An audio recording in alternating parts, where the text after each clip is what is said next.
They've come every year for decades, the great and powerful meeting in Munich to discuss the world's security, but rarely at such a crucial moment.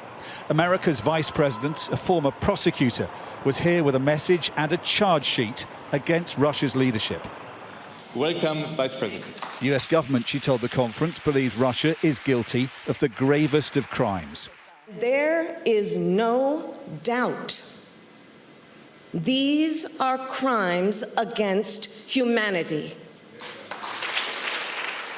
This is a pivotal moment, says Britain's Prime Minister, on the eve of the anniversary of the invasion and a possible Russian counter-offensive in Ukraine. Rishi Sunak was here to urge allies to do more. We must help Ukraine to shield its cities from Russian bombs and Iranian drones.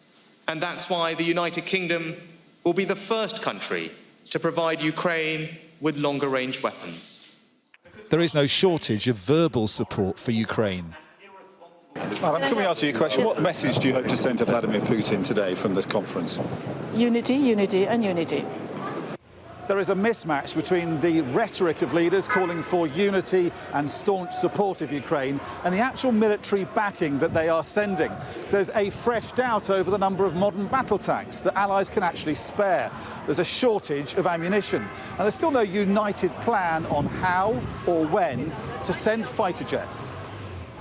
General David Petraeus, one of the great military minds of our time, says allies know they'll have to send warplanes in the end to help Ukraine. I personally believe it's inevitable that Western aircraft have to be provided to Ukraine. There's no alternative. We're running out of MiGs and flankers. There may be a few left in Eastern Europe somewhere that can be refurbished and provided to Ukraine, but they now have more pilots than they have aircraft. They have to transition to Western aircraft at some point in time during the war, and they certainly will after the war is over, and hopefully they're a member of NATO. Britain is training Ukrainians to fly fighter jets and today promised to help other countries send older planes that Ukrainians are already used to flying.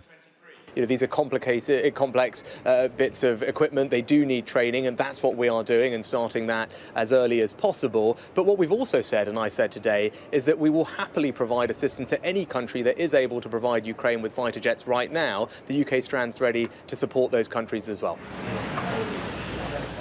There is a determination to ramp up support, but this is an alliance of democracies moving at different speeds, hoping there is still time to deter Russians' offensive.